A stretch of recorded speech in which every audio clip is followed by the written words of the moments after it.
Bismillahirrahmanirrahim. Hai, Assalamualaikum. Welcome back to Cingkih Channel. Terima kasih akak ucapkan kepada korang semua kerana sentiasa memberi support untuk channel ni. Akak doakan agar kita semua dipermudahkan segala urusan, dilimpah ruahkan rezeki dan diberikan kesihatan yang baik, insya-Allah. Amin ya rabbal alamin.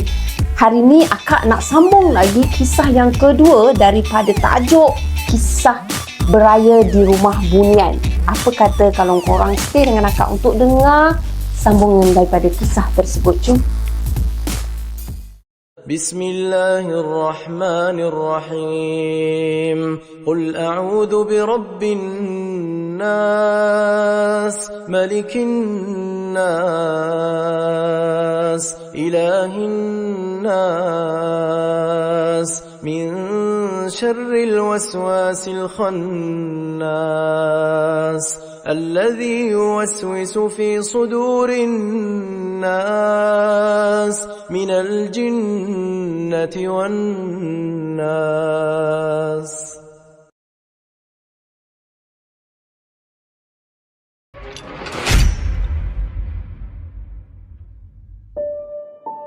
Okey korang, beres dah kan? Mana Haikal, Pe'oh dengan Tok Bujang ni, dia dah sampai ke satu kawasan di mana kawasan tu dia nampak ada sebuah rumah papan yang memang pelik.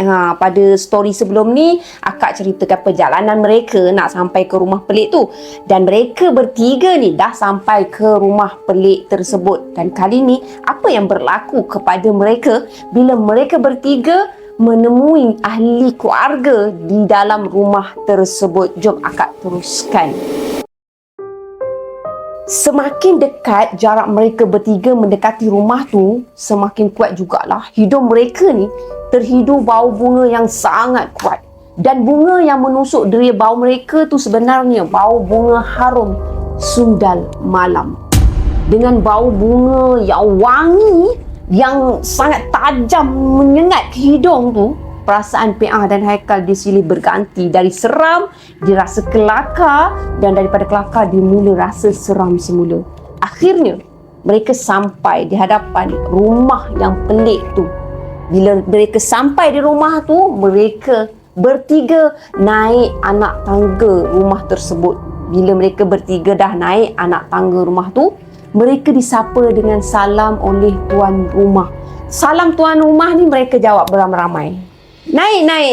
Lama kita orang tunggu korang ni semua datang. Naik. Kata seorang lelaki dalam anggaran usia 50-an macam tu lah. Dari keadaan dia duduk bersila, dia kemudian bangun. Lepas tu dia menyambut mereka bertiga ni. Pakcik tu dia berkulit hitam manis, muka bersih walaupun hitam manis, dengan rambut dan janggut dan misai dia dah berwarna putih semua. Pakcik tu dia orangnya berbadan agak tegap walaupun nampak macam dah tua.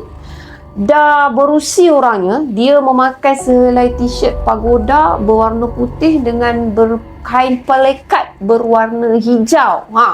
Selain tu dia ada pakai kopiah berwarna putih dan dekat tangan dia tu ada tasbih.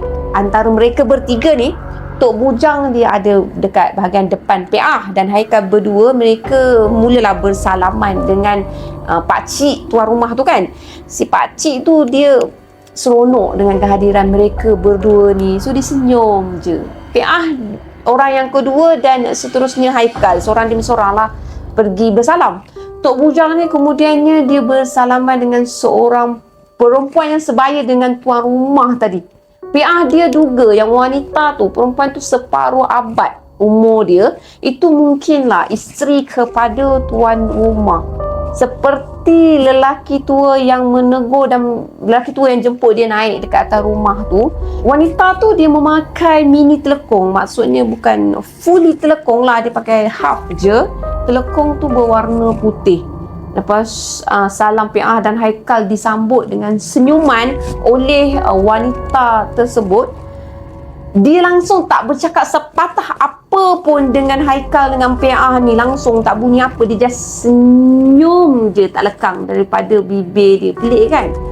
Masuk dalam tu, tuan rumah lelaki mula perawa mereka ni masuk ke dalam rumah. Tapi belum sempat lah nak jawab, Pe'ah dia potong terlebih dahulu.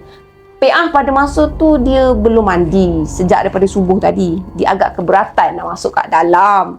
Dalam keadaan mulut berbau dengan bau peluh badan dia berjalan jauh kan. PA dia tak nak bau busuk tu nanti akan menyebabkan tuan rumah tu rasa tak selesa. Tak apalah pakcik, kami duduk dekat luar je lah, kata PA. Haikal dia pun sama juga, belum mandi lagi, sama juga macam PA, dia tak busuk. Tapi PA keberatan nak masuk. Haikal dia tak kisah, dia on je. Tapi yelah, PA dah minta untuk stay kat luar, so dia orang memang sama-sama tu, dia tak masuk lah. Ya ke ni? Tanya tuan rumah. PA yang dah tak nak jawab soalan 2 kali terus, dia labuhkan punggung dia dekat lantai. Haikal dia ikut sekali. Tok Bujang dah tak boleh nak kata apa-apa lagi. Si tuan rumah dia cuma mampu tersenyum bila dia tengok Karenah mereka berdua ni. Lepas tu pakcik tua tu disaling berpandangan tau dengan isteri dia, disenyum. Akhirnya Tok Bujang dengan suami isteri tu pun duduk jugalah dekat lantai, dekat beranda. Sekali sama juga dengan mereka. Takkanlah dia nak duduk kat dalam, mereka berdua ni duduk kat luar kan.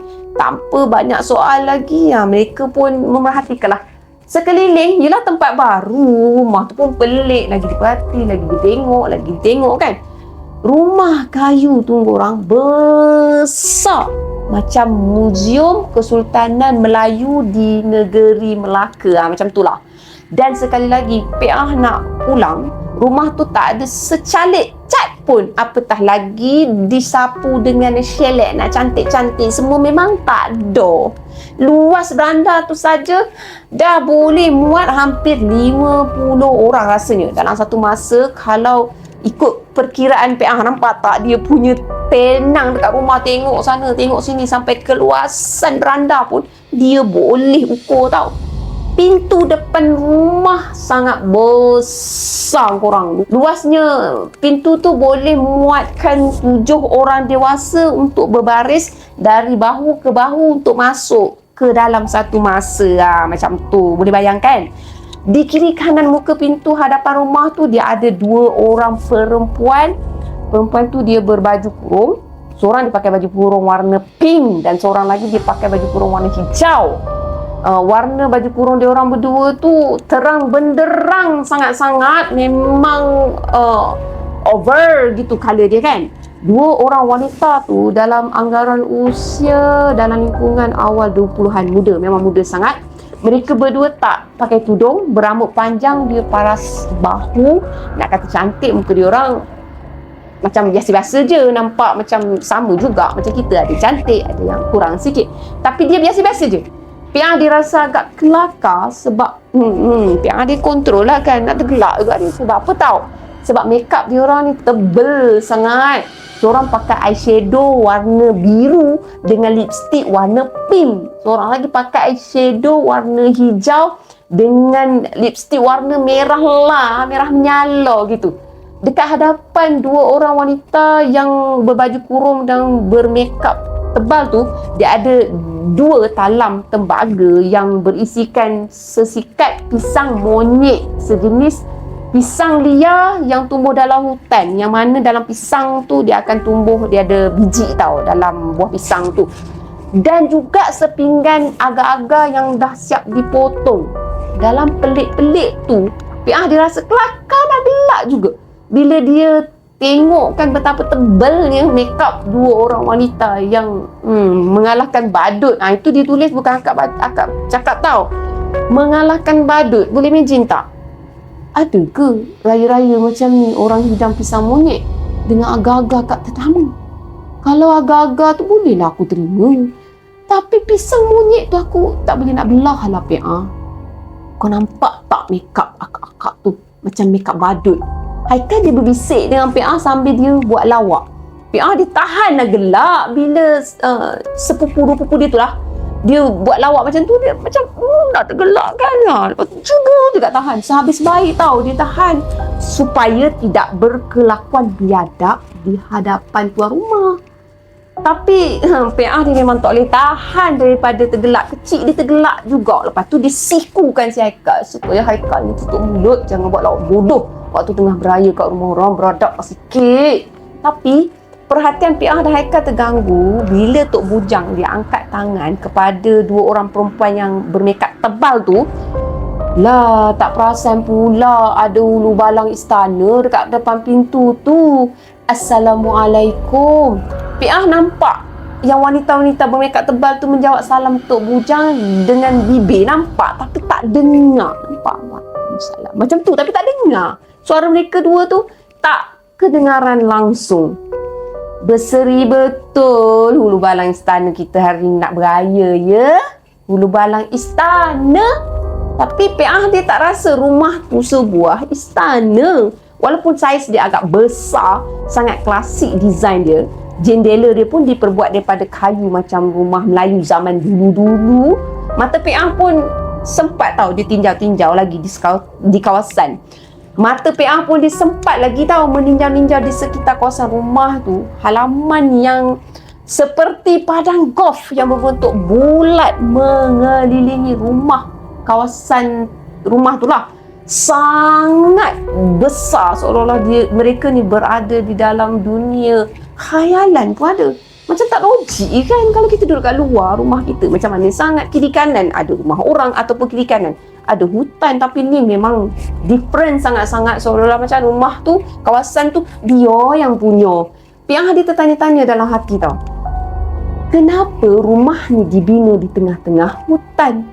Mana jiran-jiran pakcik ni? Dah berapa lama dia tinggal dekat sini dengan bini dia? Kata Tok Bujang saudara mereka nak beraya tempat lain nanti. Rumah ni pun dah agak jauh juga dari rumah arwah atuk dan nenek. Nak berjalan kaki pergi rumah orang lain pun memang kita takkan sampai. Kita akan berpeluh satu badan juga dengan nak mengharung hutan belantara semua. Nak menyeberangi anak sungai bagai. Ish, macam mana pula pakcik tu nak beraya rumah orang lain? Tak ada nampak rumah orang lain pun dekat kawasan ni. Jangan katakan ada motor, sebiji kereta. Memang tak ada lah. Piang memang tak nampak akak dah bercampur habis segala bahasa. Tak nampak, dia memang tak nampak di sekitar rumah dia tu. Jadinya, macam mana pakcik ni dengan bini dia nanti kalau nak travel pergi ke rumah orang, kalau tak ada transport, tak ada kereta? Piang dia dongak pula ke atas. Mana tiang elektrik? Tak ada pun. Tak ada kabel elektrik pun kat sini. Terjenguk-jenguk dia dekat kawasan rumah tu. Sebatang tiang elektrik pun tak ada langsung dekat rumah tu. Dia dapat tenaga elektrik dari mana? Pakcik dengan bini dia ni pakai generator ke untuk dapatkan elektrik? Tapi kenapa langsung tak dengar ada bunyi generator? Dan macam mana orang astro boleh datang sini pasang piring astro masuk hutan sejauh ni macam aku pernah lelah masuk ni? Macam mana mereka tu boleh masuk? Jalan nak masuk rumah ni pun memang Piang tak nampak. Nampak tak kat situ dia punya gambaran dia tu, kehidupan mereka ni sama modelnya dengan kita kan, ada piring astro semua, tapi gimana nak masuk kat dalam kawasan tu? Nak pergi pasangnya tu sebab Piah dia beranggapan bahawa dunia dekat situ berpaut dengan dunia luar. Mana dunia yang sama, mereka menggunakan khidmat orang yang sama, tapi sebenarnya tak orang. Memang tak. Different sangat dunia mereka dengan dunia Piah bertiga ni tahu. Kenapa seluruh kawasan ni berbau harum semerbak dengan bunga harum sundal malam?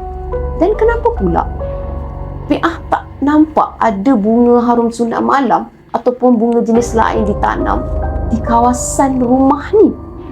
Terlalu banyak persoalan yang bermain dalam fikiran Piah pada masa tu. Jadi fikiran Piah langsung tak fokus pada Tok Bujang dan pakcik tu. Mereka berdua tengah borak-borak kosong sesama mereka. Piah pun dia sempat curi-curi tengok dekat kawasan ruang tamu daripada beranda tempat dia duduk. Sama juga seperti keadaan dekat luar. Tak ada dinding yang bercat. Kat dalam dinding rumah tu tak ada apa-apa pun hiasan macam ketupat yang diperbuat daripada ribbon ke bunga-bunga plastik ke apa-apa ke yang dihias dekat dinding. Tak ada. Seperti gambar keluarga ke macam tu tak ada juga. Jadi hari raya tu memang rumah tu kosong. Pada zaman ni kalau waktu hari raya orang masuk ke gantung atau tampai kat hari raya ke ketupat-ketupat bagai tak ada juga orang. Rumah ni memang pelik. Jangan kata kapek, selatikan getah pun memang tak ada. Tapi adalah sebuah TV besar dalam ruang tamu. TV besar, lebih kurang macam TV zaman 1990-an tu lah. Yang tak adalah macam zaman sekarang kan yang pakai TV flat screen. Memang bukan macam tu lah. Masa tu PA diperasan tau, TV tu sedang menayangkan video muzik lagu-lagu raya IDPT yang sangat kuat bunyi dia. Dan PA dia boleh tengok ada sekumpulan anak perempuan yang kecil dalam anggaran usia 4 hingga 9 tahun sedang terkinja-kinja menyanyi lagu raya yang sedang ditayangkan dalam TV. Budak-budak perempuan tu semua nampak happy sangat. Pakai baju lain-lain warna. Ibaratnya baju-baju diorang ni ada tema masing-masing. Rumah pakcik ni nak memang ada cat. Makcik kau ni allergic dengan bau cat. Pakcik yang berbaju putih tu tiba-tiba bersuara seolah-olah macam tahu je apa yang sedang bermain di fikiran PA. Tapi cara dia cakap lembut je. Tikar getah, kapet memang tak ada dalam rumah ni. Sebab pakcik dengan keluarga pakcik ni lebih selesa, lebih senang duduk atas lantai kayu macam ni je. Lagipun jimat masa, tak payahlah nak buang tenaga nak cuci kapet bagai. Pakcik tu dia lembut, sambil-sambil tu dia ketawa kecil, diikuti dengan Tok Bujang yang memang ketawa besar lah sebab dia tengok cucu dia ni apa yang pelik sangat ni. PA dengan Haikal dia sekadar angguk-angguk kepala, lepas tu dia senyum kepada pakcik dan isterinya pakcik tu.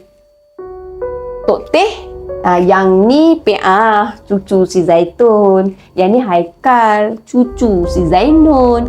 Tok Bujang kemudiannya dia perkenalkanlah Haikal dan PA pada pakcik tuan rumah tu. Pakcik dan makcik tuan rumah dia sekadar angguk sambil dia senyum mendengar penjelasan Tok Bujang. Zaitun ni korang, dia sebenarnya nama Zaitun ni nama arwah nenek PA. Sementara Zainun tu merupakan nenek kepada Haikal yang akak sebut tadi sebagai Nek Su. Wajah mereka berdua ni diamati oleh tuan rumah. Lama diamati wajah dia, nak tengok sangat kan. Nama pakcik ni Putih. Orang selalu panggil Pak Teh je. Ini pula bini Pak Teh, boleh panggil dia Mak Teh je. Tuan rumah ni akhirnya dia memperkenalkan diri. Kalau nak diikutkan, dia ni dah pangkat atuk dan nenek kamu berdua. Sebab tu aku panggil dia Tok. Tok Bujang menyampuk, alah tak kisahlah Bujang. Budak-budak ni boleh je panggil aku Pak Teh je, tak ada masalah pun. Kalau panggil aku Pak Cik, terasa jugalah kami laki bini ni masih muda. Tok Teh dia melawak sehingga isteri tekuk mulut tahu ketawa. Dia tahan ketawa. Tertekuk mulut. Tok Bujang dia ketawa besar. Ketawa besar dah buat lawak kan. Tapi PA dan Haikal akhirnya sepakat dia nak panggil kedua-dua tuan rumah tu sebagai Tok Teh dan Nek Teh. Pukul berapa open house kamu berdua nanti? Tanya Tok Teh. Pukul 9 Tok, jawab Haikal. Aish, kalau macam tu sempat lagi lah kita beraya sekejap. Atuk memang dah lama nak jumpa dengan keturunan si Zaitun dengan si Zainul ni. Sekejap je kita beraya sama-sama, cuy ya. Nanti Tok Bujang ni sendiri yang akan hantar kamu balik ke rumah. Jangan risau. Kata Tok Bujang lagi. Si Haikal ni Tok, mata dan telinga. Si PA ni pula telinga saja. Dua-dua pun menurun dari si Zaitun dengan si Zainun dari keturunan mak tua. Tok Bujang dijelaskan lagi kepada Tok Teh. PA dengan Haikal pada masa tu dia tak faham. Dia belum faham lagi apalah yang dimaksudkan dengan mata dan telinga oleh Tok Bujang kepada Tok Teh. Tapi sekarang mereka dah faham bahawasanya yang mata dan telinga tu sebenarnya merujuk kepada penglihatan dan pendengaran mistik mereka berdua. Mak tua kamu berdua, apa khabar? Sihat lagi ke dia? Tanya Tok Teh. Tok kenal ke dengan mak tua kami? Soal Haikal bila Tok Teh bertanya khabar mengenai moyang mereka berdua. Mestilah kenal. Arwah laki mak tua kamu berdua tu anak saudara Tok. Nenek-nenek kamu tu pula cucu-cucu saudara Tok. Kamu berdua ni pun memang keturunan Tok juga. Kali ni Tok Teh dia menjelaskan susu galur salah silah keluarga dan bagaimana mereka semua ni boleh bersaudara. barulah PA dan Haikal faham kenapa Tok Bujang beria-ria benar nak jumpa mereka berdua ni datang ke rumah Tok Teh pada pagi tu. Alhamdulillah Tok Teh, mak tua sihat lagi. PA dia jawab soalan Tok Teh dengan berlembut sebab Tok Teh ni dia sangat lembut orang. Alhamdulillah, sambut Tok Teh juga. Selepas daripada tu, Tok Teh dia melaunglah ke arah ruang tamu. Anak-anak dara kat dalam tu, bawalah makanan untuk tetamu kita ni. Diorang pun tak boleh nak lama-lama nak beraya dengan kita ni. Tu lagi anak dara yang terkinja-kinja mengadap TV tu Boleh tak senyap sikit? Ada tetamu yang tengah beraya dengan kita ni. Perlahankan sikit bunyi TV tu. Sopan-sopanlah sikit dengan tetamu ni nak, oi. Tak lama selepas tu muncullah 7 orang perempuan yang mungkin sebaya usia PA dan juga sebaya usia Haikal. Yang diperkenalkan oleh Pak Teh sebagai anak-anak Pak Teh. Kesemua 7 perempuan tu keluar ke beranda rumah. Masing-masing membawa sebuah talam tembaga yang berisi makanan macam rendang, ketupat, lemang dengan balang-balang biskut sekali. Sama juga macam kita punya alam kan, macam tu juga. Dan sama seperti hulu balang istana yang berbaju kurung dan bermekap tebal dekat kiri kanan pintu masuk rumah tu. Anak-anak perempuan Tok Teh tu semua pakai baju kurung yang warnanya memang terang sangat sampai boleh sakit mata kalau nak tengoknya lama-lama. Lipstick dan eyeshadow diorang ni pun sama patternnya juga dengan 2 hulu balang istana tu tebal macam makeup badut. Dari situ PA dia dah sedar yang fashion rambut anak-anak Tok Teh dengan 2 hulu balang istana tu semua sama je, tak ada beza. Panjang rambut mereka pun hanya paras bahu sahaja, lebih kurang juga sama je. Semasa anak-anak perempuan Tok Teh tu semua tengah sibuk menghidang makanan dekat depan mereka semua ni, Haikal dia berbisik dekat telinga PA. Dan seorang lagi anak Tok Teh yang berbaju kurung warna oranye, lipstick dia warna merah menyala, eyeshadow dia tu warna biru, pemerah pipi dia warna pink terang, dan yang buat lebih kelakar dia pakai contact lens warna hijau. Kata Haikal, antara ramai-ramai anak Tok Teh tu semua, dia seorang je pakai makeup paling over. Bila PA ni dengar kata-kata Haikal tu, PA memang dah tak tahan lah nak tergelak.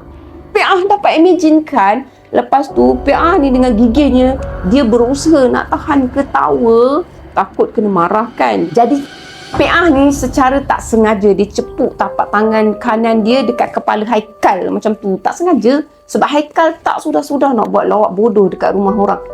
Haikal ni memang jenis yang tak tahu adab agaknya. Kot-kot lah hati tuan rumah tersinggung dengan kelakuan mereka nanti. Mau tak mau kena halau juga mereka bertiga ni. PA dia berusaha nak tundukkan pandangan daripada terus nak tengok ke arah muka anak-anak dara Tok Teh tu semua. Dia cuba untuk hilangkan rasa lawak dia tu, tapi akhirnya PA terpandang juga muka perempuan yang dimaksudkan Haikal tu tadi. Apa lagi, PA dah tak boleh nak tahan diri, dia pun ketawa lah, gelak lah PA sampai gelak dia tu pecah. Tak tahan, PA dia terus ketawa berdekah-dekah kat situ juga. Haikal, Tok Bujang dan Tok Teh pun semua sama juga. Terkejut PA bila tengok tau. Sebab masing-masing pun tergelak besar. Nek Teh pun sama juga, tekuk mulut dia tergelak. Ikut sama ketawa, tapi tak bunyilah. Kak ketawa bunyi. Walaupun agak tak berbunyi, tapi nampaklah karakter mereka ni memang sedang ketawa besar. Yang lagi peliknya tu, anak perempuan Tok Teh yang berbaju kurung warna oranye pun ketawa sekali. Adik-beradik dia semua ketawa belaka. Gitu. 2 orang yang hulu balang istana yang duduk dekat muka pintu tu pun sama juga. Semua ikut ketawa. Dan yang peliknya dekat situ, mereka semua ketawa, betul dah ketawa. Tapi ketawa mereka tu tak ada suara, tak berbunyi langsung. Silent ketawa lah, lebih kurang macam tu. Termasuklah Nek Teh tu sendiri sama juga. Dari tadi lagi, dari awal lagi mereka ni berdepan dengan Nek Teh tu memang tak ada suara. Memang betul-betul silent korang. Lepas tu bila gelak ketawa PA dah mula reda, PA dia minta maaf cepat-cepat pada Tok Teh, Nek Teh dan anak-anak dia semua. PA tak ada sikit pun terniat untuk kurang ajar dengan tuan rumah. Memang dia malu sangat pada waktu tu, tapi dia tak boleh nak kontrol. Dah tu kenapa pakai macam tu. Tapi Tok Teh kata yang dia dan Nek Teh sikit pun tak berasa hati dengan PA. Sebaliknya dia tegur anak-anak dara dia dekat rumah tu, dekat dalam rumah tu lah, yang pakai makeup tebal-tebal macam tu. Dah kenapa? Anak-anak kami berdua ni memang jarang dapat beraya dengan orang. Jadi tu yang mereka semua excited nak bermakeup bagai macam tu. Kalau kamu rasa terganggu dengan penampilan diorang macam ni, Tok dan Nek Teh ni memang patut minta maaf dengan kamu. Harap-harap PA dan Haikal boleh maafkan perangai anak-anak kami ni kalau keterlaluan. Tak Tok Teh, tak. Saya yang patut minta maaf. Saya yang biadab sebenarnya. Saya tak patut gelak-gelak macam tu. Kak, saya minta maaf sebab gelak.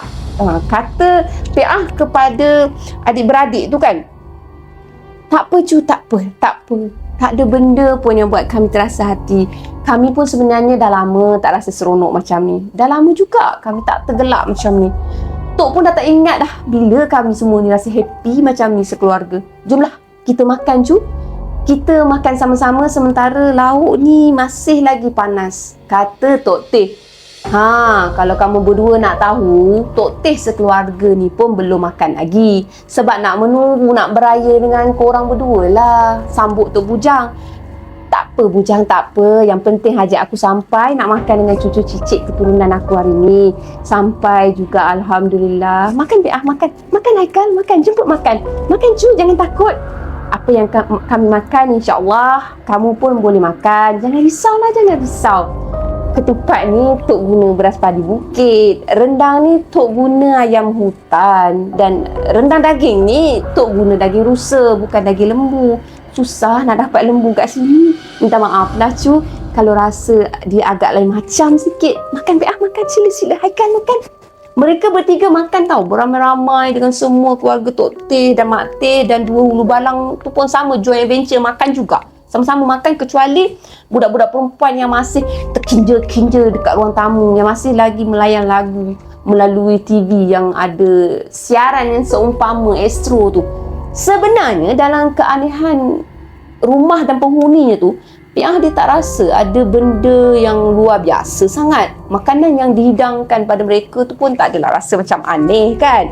Rasanya sedap macam ketupat, lemang dengan rendang yang biasa mereka makan. Walaupun guna beras bukit ke, ayam hutan ke, daging rusa ke, rasanya pun sama juga. Ketupat nasi, ayam hutan pun memang semua rasa macam ayam. Rasa sama. Bukannya mereka bertiga yang tak pernah makan pun pada item kata Alif nak sebut, pada menu-menu tersebut.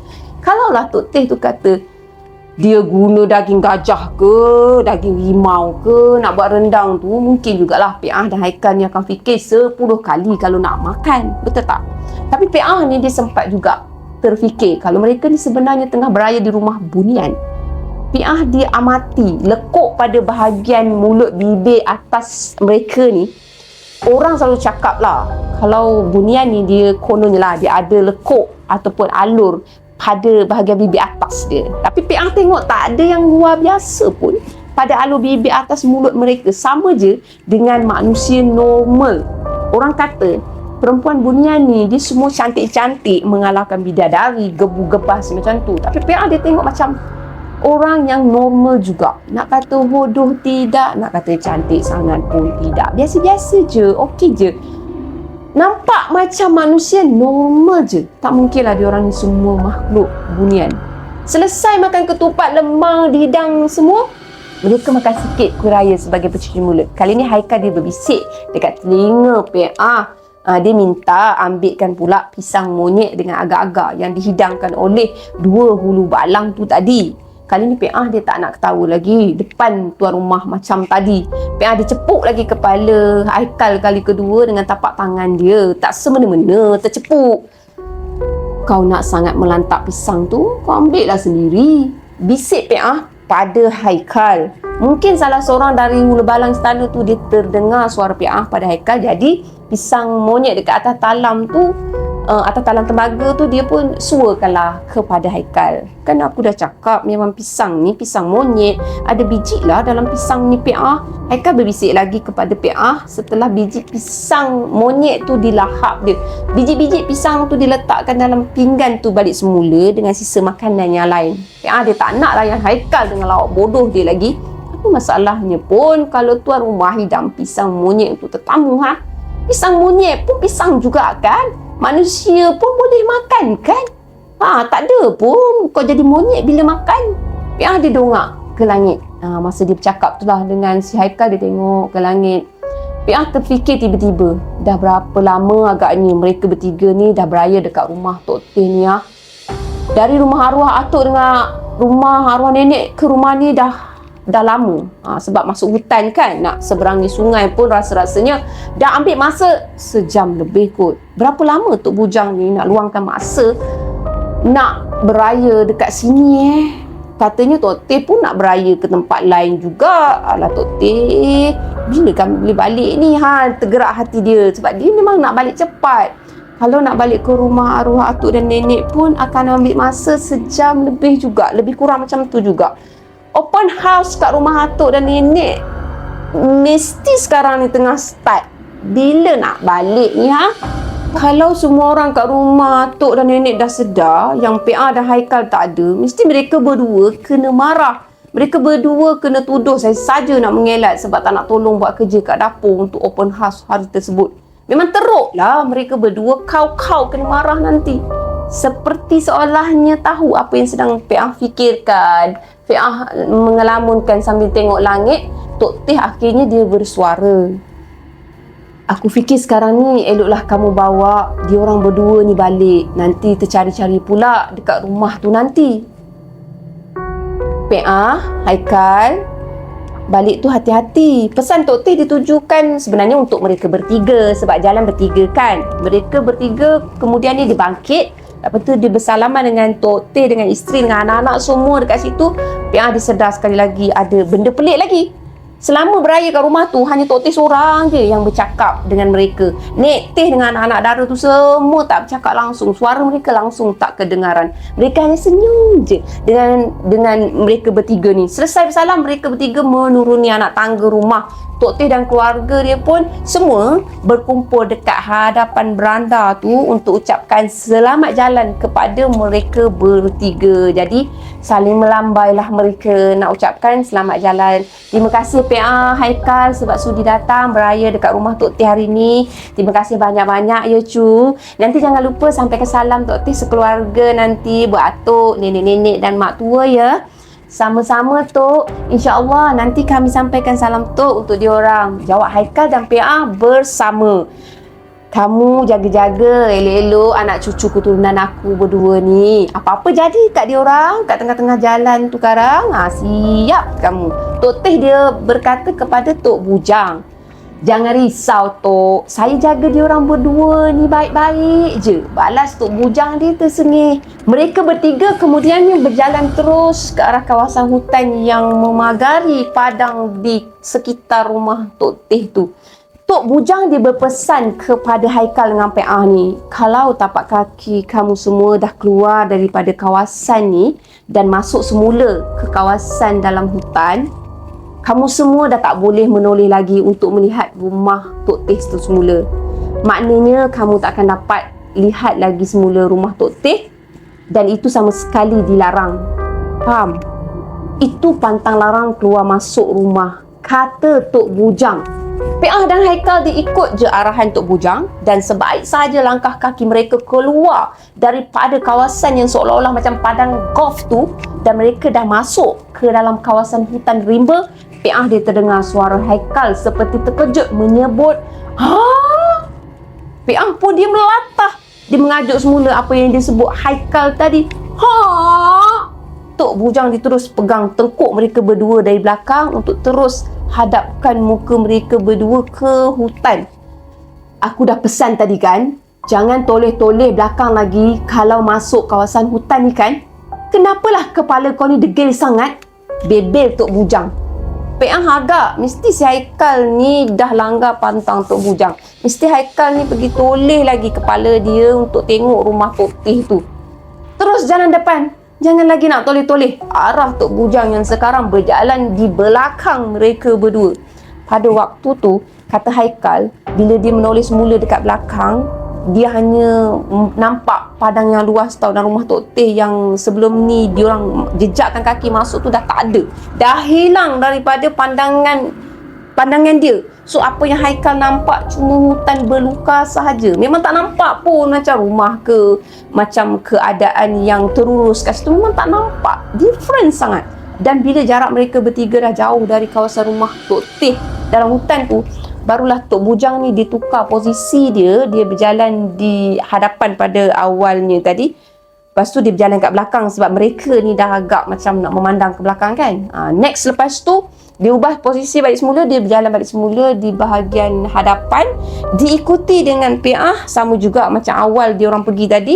Peah duduk tengah-tengah. Dan juga Haikal berjalan di bahagian belakang. Lepas berjalan masuk hutan, mereka menyeberangi sungai yang luasnya sekangkang kera yang sebelum ni mereka jumpa. Haikal dia kena marah lagi sebab dia masih lagi terleka bermain dengan ikan-ikan yang jinak dalam sungai tu. Selesai mereka seberangi sungai, mereka sambung lagi berjalan dalam hutan. Agak-agak dalam masa setengah jam lah, Tok Bujang mula memperlahankan langkah kaki dan menyuruh Peah dengan Haikal ni jalan cepat sikit. Seolah-olah dia nak mereka berdua tu jalan dulu, cepat sikit jalan. Mendahului dia. Dah nak sampai dah ni, cepatlah, kata Tok Bujang. Bila mereka berdua dah nampak kelibat rumah arwah Tok dengan nenek daripada kejauhan, cepatlah Peah, Haikal, ingat pesan aku. Dah sampai pergi rumah tu, jangan toleh-toleh belakang lagi. Ingat tu Kal, Peah dengan Haikal dia pun melajukan langkah mereka dan agak-agak dalam jarak 100 meter nak sampai ke kawasan rumah atuk dengan nenek dia tu. Haikal dia berbunyi lagi. Kali ni suara Haikal lebih kuat, seperti terkejut. Dia terkejut juga. Dia memang banyak terkejut, tapi lebih kuat. Kali ni Peah terkejut tau. Dia melatah lagi sampai Peah pun merepek benda yang tak apa-apa yang bukan-bukan sebab dia dah over terkejut. Mesti Haikal ni pergi langgar pantang lagi. Peah dah hilang sabar. Peah pun sama juga. Dia pun sebenarnya dah langgar pantang. Dia toleh juga pada Haikal dan dia cepukkan kepala Haikal sekali lagi. Kau ni dari tadi tak sudah-sudah dengar kau tu lah. Kalau Tok Bujang tahu lagi kau duk lagi sibuk nak mandang belakang, kan kena marah. Tok Bujang dah pesan kan, kau tak boleh nak dengar cakap Tok Bujang ke? Kalau tak bagi aku terkejut, tak boleh ke? Marah Peah. Tapi Haikal dia langsung tak pedulikan cepukan ke kemarahan Peah tu pun. Dia tak pedulikan. Sebaliknya, dia jadi macam bengong. Kebingungan. Bukan bengong lah, tapi kebingungan. Macam tu blur. Macam tu. Peah, Tok Bujang hilang. Mana dia pergi? Tadi dia betul-betul ada kat belakang aku ni, kata Haikal. Peah pula dia tak rasa benda tu pelik. Mungkinlah Tok Bujang tu lari semula masuk hutan sebab dia tertinggal barang ke, dia ada nak buat apa-apalah urusan. Tak mungkin Peah. Baru kejap ni Tok Bujang berjalan kat belakang aku ni. Takkanlah secepat sekelip mata dia tak boleh lesak macam tu je. Kalau dia berlari laju masuk hutan tu balik semula pun, mestilah kita berdua boleh nampak. Ni aku langsung tak nampak dia hilang ke mana. Aku takutlah Peah. Takutlah aku. Tak ada bunyi ranting pun. Tak ada bunyi orang berjalan berlari pun Peah. Takut kepala hangguk kau. Rumah atuk dengan nenek kat depan tu je. Aku lagi takut kalau atuk dengan nenek marah kita berdua sebab kita tinggalkan dapur tadi tau, kata Peah. Dan apabila mereka berdua dah sampai ke kawasan tangga dapur rumah mereka, mereka nampak Tok Bujang tengah menuruni anak tangga membawa sedulang dodol yang masih lagi dipotong. Tok Bujang bawa dodol turun anak tangga korang. Kat belakang Tok Bujang tu ada arwah mak tua, ada yang lain-lain sedang menuruni anak tangga juga. Mak tua pun dia tengah pegang sedulang dodol yang belum lagi dipotong. Lajunya Tok Bujang sampai rumah. Tadi Tok ada belakang Kal. Lepas tu Tok hilang. Macam mana Tok Bujang boleh muncul kat sini? Tok Bujang ikut jalan mana? Haikal hairan. Kalau Tok Bujang tu memintas dia ikut depan, of course lah dia akan nampak Tok Bujang tu melalui bahagian depan dia. Tapi dia tak nampak. Dan dia tak nampak Tok Bujang kat belakang. Tok Bujang memang hilang. Tapi sekarang ni, Tok Bujang boleh terpacak pula dekat depan mata dia. Haikal memang dia tanya sebab dia memang betul-betul hairan. Berkerut kening Tok Bujang tu bila dengar soalan Haikal. Apa yang kamu merepek ni, Kal? Tanya Tok Bujang semula. Tadi kan kita sama-sama pergi beraya rumah Tok Teh kan? Tok ingat tak rumah Tok Teh kita masuk tadi sama-sama dengan PA dekat hutan tu kan? Tok ingat kan? Jangan nak mengarut lah Haikal. Beraya ke rumah Tok Teh mana pula ni? Aku dari pagi tadi lagi sibuk duk buat kerja potong dodol. Jangan kau nak memfitnah aku. Dah. Tepi sikit, aku nak lalu ni. Marah Tok Bujang, dia tinggikan suara sikit pada mereka berdua. Haikal kelihatan memang bingung. Pi'ah pula dia menengok keadaan sekeliling rumah yang sibuk dengan ahli keluarga mereka ni sedang buat kerja untuk open house. Mak tua, kenapa semua benda macam tak siap lagi? Kan open house start pukul 9. Memanglah open house start pukul 9. Sekarang kan baru 8.15. Jawab mak tua. Pukul 8.15? Mak tua biar betul. Kita orang pergi beraya dengan Tok Bujang tadi pukul 8. Kita orang pergi rumah Tok Teh dalam hutan tu rasanya macam dah 2 jam kita orang jalan tadi. Takkanlah sekarang ni baru pukul 8.15 minit. Piah kata kepada mak tua macam tu lah. Apalah yang kamu merepek-repek ni, Piang? Aku ni memanglah dah tua ganyut. Tapi belum lagi nyanyuk, cu. Aku baru je menengok jam dekat dinding kat dapur tu saat ni. Balas mak tua. Piang dengan Haikal dia kemudian ni bergegas naik anak tangga ke kawasan dapur untuk menengok jam dekat dinding. Piang dan Haikal dia saling berpandangan.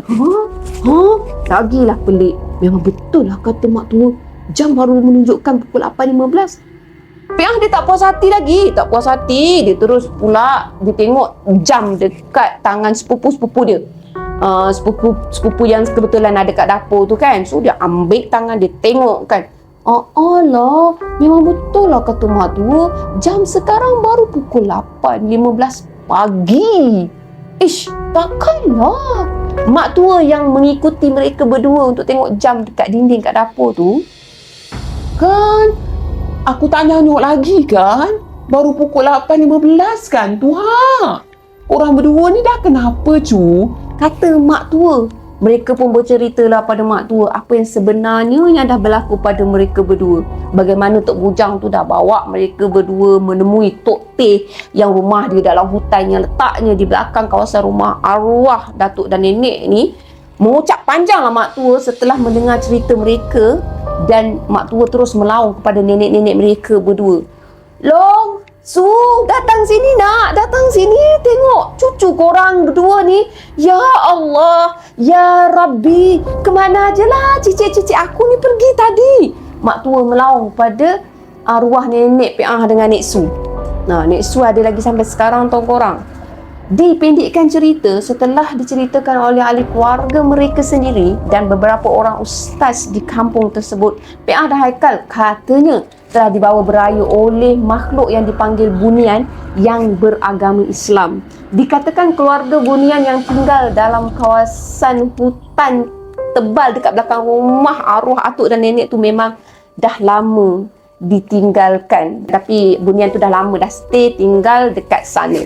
Kononnya, sejak dari zaman dulu lagi, keluarga Bunian ni akan membantu orang yang selalu tersesat dekat dalam hutan tu ketika memburu macam buru rusa, buru pelanduk, kancil, kijang dan sebagainya. Mereka akan tolong tunjukkan jalan untuk balik. Pernah juga ada legenda, ini legenda bukan kebenarannya, akak tak dapat sahihkan kebenaran dia. Ada legenda di kampung tu yang keluarga Bunian pernah menyediakan khidmat untuk meminjamkan alat perkakasan macam pinggan, mangkuk, sudu, senduk, cawan, talam yang diperbuat daripada tembaga untuk orang-orang kampung yang mana nak buat majlis kenduri macam tu. Tapi perkhidmatan tu dihentikan apabila ada orang yang dia tak memulangkan sepenuhnya barang yang dipinjamkan. Contohnya pinggan tu dia pinjam 100 jumlah dia, tapi dia hanya pulangkan 99 je sebab ada orang ni dia tak jujur nak pinjam masa tu. Tu nak simpan 1, 2, 3 harta bunian tu untuk dibuat kenang-kenangan. Dan untuk diceritakan kepada orang lain yang mereka ada simpan harta benda milik bunian. Macam tu lah. Menurut cerita arwah nenek dan Nek Su, mak tua memang ada kenal dengan Tok Teh yang merupakan bapa saudara arwah suami mak tua, moyang lelaki kepada Piah ni. Tok Teh ni ceritanya orangnya sangat baik. Tok Teh ni seorang duda yang tak ada anak dengan arwah isteri pertama dia. Selepas kematian arwah isteri pertamanya tu, dia berkahwin pula dengan isteri baru yang merupakan perempuan bunian. Sejak berkahwin baru dengan perempuan bunian itulah Tok Teh hilang dari kampung. Lesak, tak berjejak sama sekali. Pernah ada cerita yang kononnya Tok Teh dah meninggal di baham harimau. Dan ada juga cerita kononnya Tok Teh dah ikut berpindah bersama dengan isteri buniannya tu ke tempat lain. Cerita Tok Teh ni dah lama jadi legenda dekat kampung Piah. Sebelum arwah nenek dan Nek Su lahir lagi. Arwah nenek lahir pada tahun 1930, sementara Nek Su lahir pada tahun 1938. Maksudnya, legenda bunian di kampung Piah tu memang dah lama sangat ceritanya. Katanya arwah nenek Piah dan Nek Su sendiri pun pernah datang beraya ke rumah Tok Teh bertemu dengan ahli keluarganya yang lain. Sewaktu arwah nenek dan Nek Su tu masih kecil lagi. Ceritanya Tok Teh ni sangat memilih untuk bertemu dengan orang di kampung. Kalau orang biasa yang nak cari Tok Teh tak akan tunjuk muka dia. Tapi Tok Teh selalunya akan mengutamakan anak cucu keturunan sahaja. Itu pun kalau dia nak jumpa pun di waktu-waktu tertentu saja, seperti di hari raya. Kedatangan Tok Teh dan anak isterinya tu hanya boleh diketahui dengan kehadiran bau bunga harum sundal malam yang menusuk kat hidung. Itulah apa yang Piah bagi tahu. Sebelum tu dia memang ada bau. Dengan bau tu, sekiranya ada anak cucu keturunan Tok Teh terhidu bau tersebut di dalam rumah mereka, secara tiba-tiba itu menandakan Tok Teh dah dekat dengan mereka. So Tok Bujang sebenarnya dia tak bawa Piah dan Haikal ke rumah Tok Teh pada raya keempat tersebut. Kononnya ada makhluk bunian lain yang menyerupai Tok Bujang yang telah diarahkan oleh Tok Teh untuk memastikan mereka berdua selamat pergi dan balik untuk beraya di rumah Tok Teh. Mereka berdua ni tak sakit perut pun selepas makan di rumah Tok Teh. Hari yang mereka pergi tu, mereka memang dihidangkan dengan makanan yang betul-betul makanan, bukannya makanan seperti cerita bunian yang lain bagi makan daun-daun kering atau ada yang diberikan bangkai dan sebagainya. Piah dan Haikal juga tidak diberikan apa-apa barang yang pelik seperti batu ke, cincin ke dan sebagainya. Mereka juga tak meminta apa-apa daripada Tok Teh dan keluarga Tok Teh. Menurut seorang ustaz, mereka saling ikhlas bila beraya pada waktu tersebut. Sebab itulah tiada benda buruk yang berlaku dan mereka dilayan dengan baik oleh keluarga Tok Teh. Jarak masa dan waktu di dalam bunian ni kononnya tak sama dengan alam kita. Tempoh masa yang lambat di alam bunian mungkin hanya berlaku seminit dua di alam kita. Kalau ikut logik akal, sekiranya Tok Teh ni masih hidup, mungkin umurnya mencapai 100 tahun atau lebih. Sama ada Tok Teh yang mereka temui memang betul-betul berpangkat moyang kepada mereka berdua atau jemaah makhluk lain. Piah juga memang tak tahu. Dan Piah juga tak tahu kalau isteri Tok Teh dan anak-anak Tok Teh tu semua adalah makhluk bunian. Piah dia sampai sekarang dia tak tahu menahu, nak bagi jawapan confirm memang tak boleh. Wallahu a'lam bisawab. Allah Subhanahu Wa Taala sahaja yang tahu kesemua rahsia di alam semesta ni. Itulah perkongsian yang diberikan oleh Piah untuk sama-sama kita dengar. Dan untuk pengetahuan semua, perkongsian ni sebenarnya diminta oleh Nek Su dia untuk sampaikan, kongsikan kepada Cengkeh Channel. Terima kasih kepada Nek Su dan juga Piah atas perkongsian yang pada akak agak menarik ni. Sekian sahaja untuk kali ini. Apa yang baik sama-sama kita ambil jadikan sebagai teladan, dan apa yang buruk sama-sama kita ambil jadikan sebagai sempadan. Akak tegaskan kat sini, apa yang tak elok jangan ikut. Sekian sahaja daripada akak. Bye. Assalamualaikum. Jangan lupa like, share dan subscribe. Bye. Terima kasih. Bye.